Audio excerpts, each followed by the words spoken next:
Alicia Gray of the Atlanta Dream pointed at an Indiana Fever fan, claimed something happened, and security rushed to remove people, only for that story to completely fall apart when details didn't line up.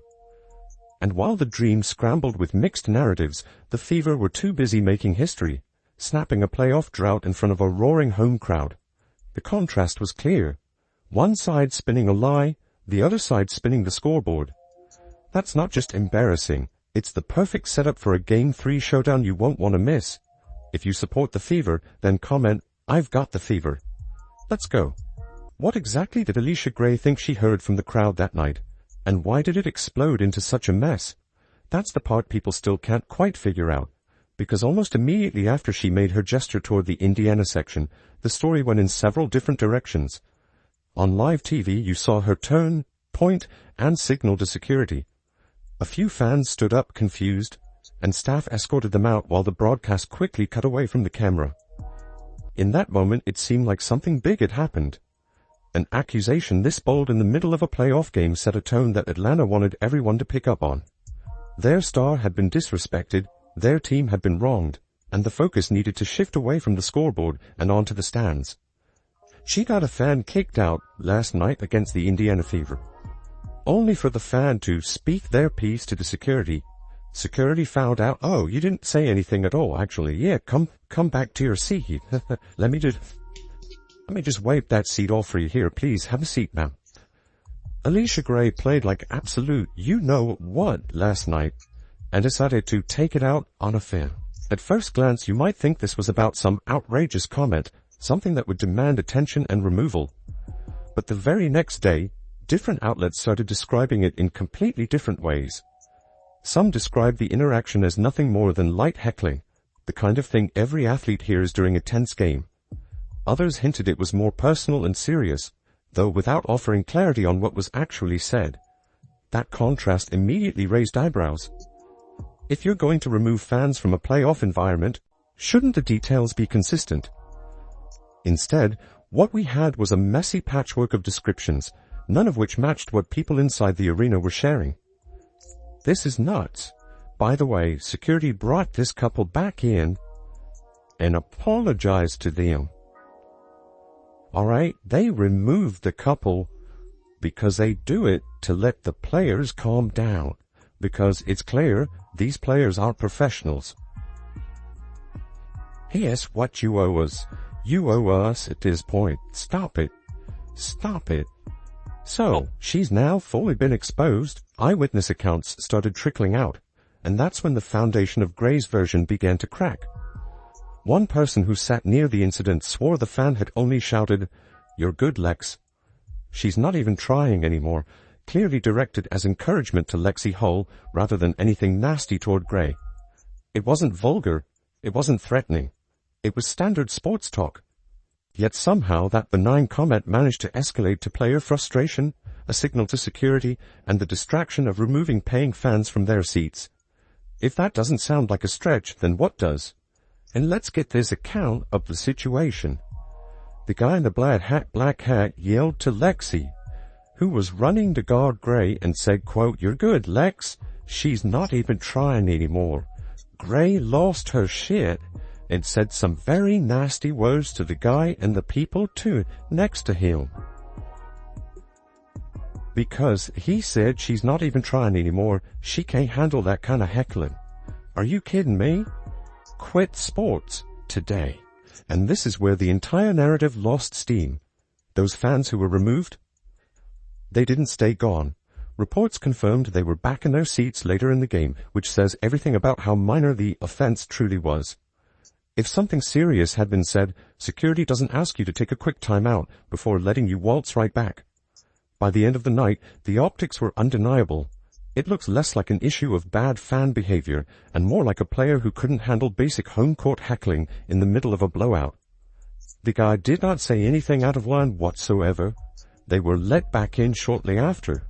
When asked what happened, he said that they said it was protocol to remove the fan to allow the player to calm down. I mean, all these players ought to be playing in bozo outfits. Gray had had a bad night, and there is no excuse for the thing she said or the way she acted. On social media, it grew instantly.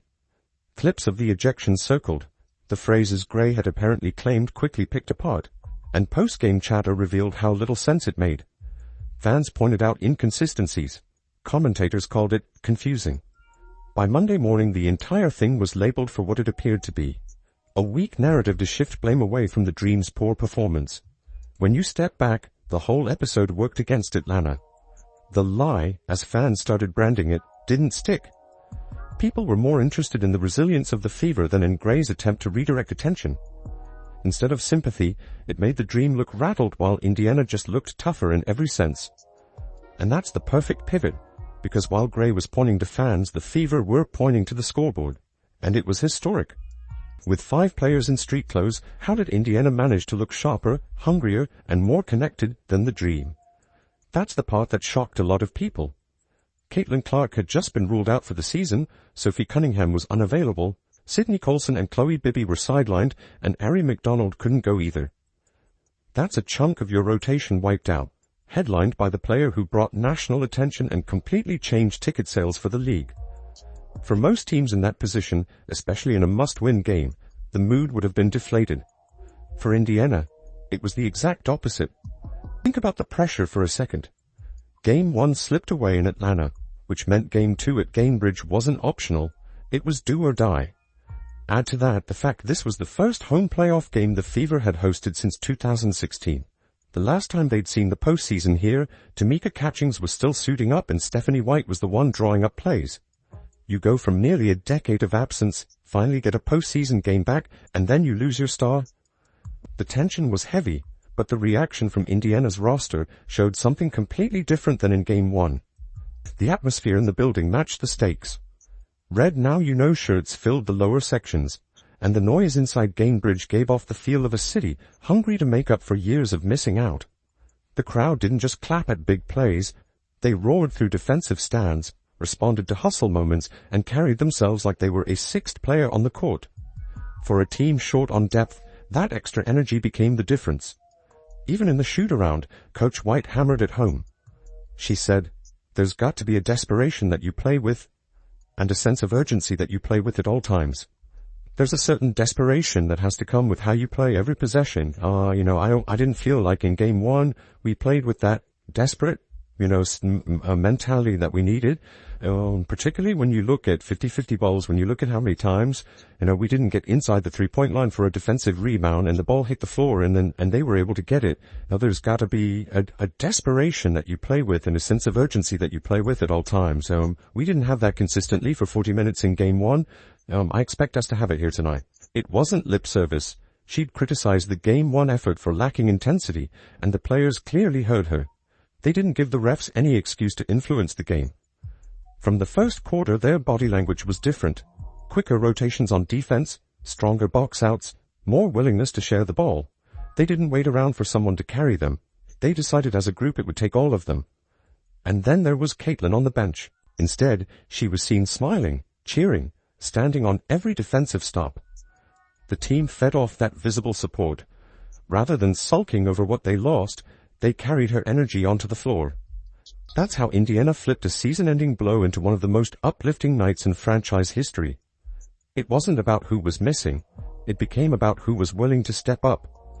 And now that resilience leads right into the best part. The way their stars changed the entire game on the court. The exact moment the Fever slammed the door on Atlanta came late in the third quarter, and if you missed it, you'd almost think it was a normal run of play. It started with Aaliyah Boston going to work inside, muscling her way to a post score that reminded everyone she has the footwork and strength to control a possession on her terms. Before Atlanta could even reset, Shea Petty jumped a passing lane, ripping away a steal that flipped the energy in the building. Just seconds later, with the clock ticking down, Lexi Hall launched a deep 3 at the buzzer. The shot dropped, the crowd exploded, and in that instant, the game's tone shifted completely. Inside, Boston, go to work, scores off the backcourt, 8 seconds left in the third, Fever by a dozen, now a seal in the backcourt, Mitchell, in the corner, guarded by Gray, 4 seconds to go, Boss in the hole, Black Twing fires a 3, guard, Hall, hits, with 0.3 to go in the third. Ooh. Atlanta inbounds. That's it for the period. And the Fever are fired up.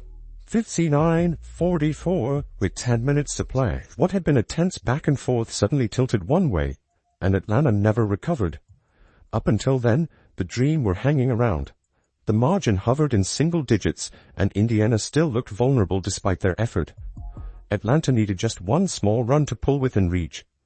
That sequence crushed that hope, giving the Fever all the momentum and giving the home crowd a surge of adrenaline that bled right into the fourth quarter. It's one of those stretches you circle after a game, not just because of the points, but because of the energy it unleashed. From there, Indiana didn't let up. Kelsey Mitchell poured in 19 points, knocking down 4 threes that punished every defensive gamble Atlanta tried.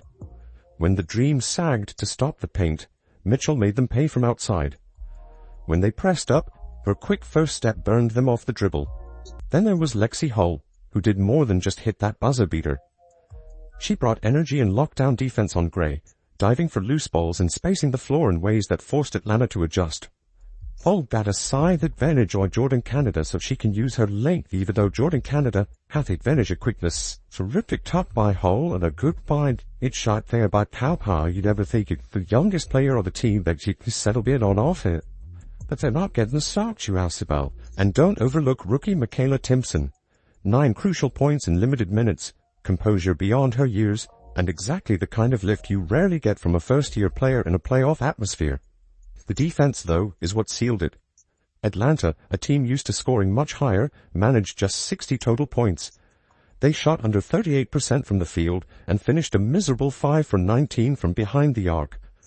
Indiana turned the screws down, possession by possession, contesting shots, finishing defensive plays with box outs, and limiting the Dream to only 10 total free throws. Every role player bought into the plan. Ariel Powers used her size to slow Atlanta's wings, and Brianna Turner fought in the trenches to close off interior looks. It was the definition of a team effort. No one relaxing, no one looking for shortcuts. Boston summed it up afterward, pointing to those hustle moments as the difference, while Mitchell highlighted the electricity from the crowd after that third quarter run. Their words matched what everyone saw on the floor, a unified group responding to adversity with toughness. By the time the final horn sounded, the scoreboard told the entire truth. 77-60, a statement that Indiana wasn't just surviving injuries, they were thriving. Now the question becomes whether this same balance and intensity can travel into Atlanta for the deciding Game 3, where the season's fate rests in 40 minutes. The Fever just showed the entire league they can win without Caitlin Clark, but the question is whether they can do it again when the environment flips. Game 3 in Atlanta isn't just another playoff game, it's survival. One team gets to move forward to see either Las Vegas or Seattle. The other one gets sent home to wonder how it got away so fast.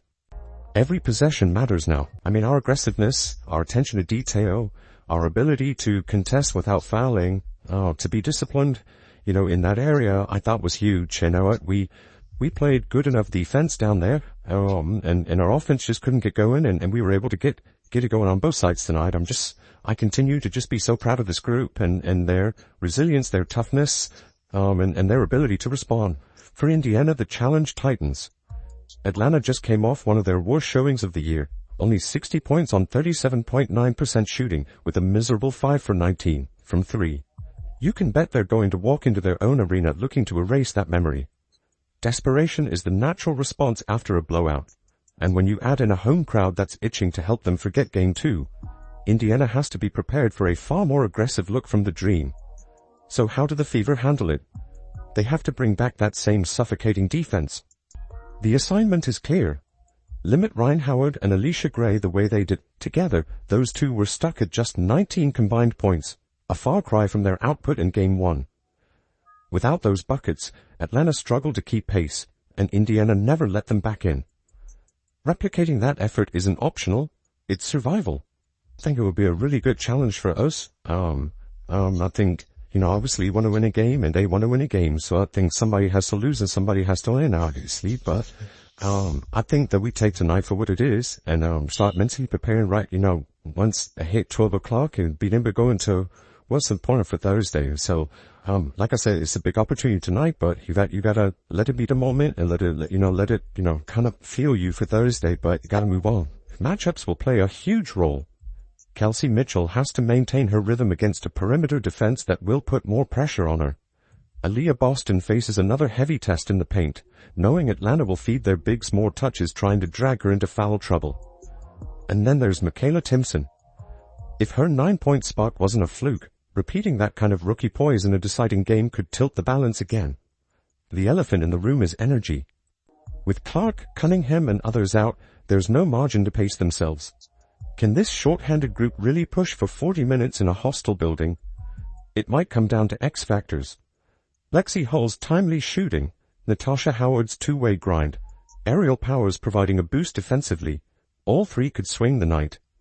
Game 3 isn't just about one win. It's the opportunity to shed the label of rebuilding project and announce themselves as a true championship contender. And no matter the outcome, the meaning of this moment stretches even further forward, especially given the adversity the team had to deal with this year. But yeah, I think that this is a group that's confidence has really never wavered. We've been in every kind of situation you can imagine, and we've been able to find ways to put ourselves in position to win, and this will be no different. Obviously it's going to be on the opponent's home floor, but, it doesn't matter. I think for us, we can maintain our attention to detail. If we continue the defensive effort that we had tonight, and we shoot with confidence, we give ourselves a chance, and, this group is continued to show, their heart, their character, night in and night out. Alicia Gray's moment with the crowd won't be remembered for long. What sticks is Indiana turning a season of setbacks into their first playoff win in nearly a decade. That's the story fans will carry forward. The Fever already proved they can fight through injuries and still look like a serious playoff team. Imagine what this same group looks like in 2026, with Caitlin Clark back healthy, surrounded by Boston, Mitchell, Hull, and a deeper bench. Game 3 is more than a decider. It's a chance at round 2 to make history again.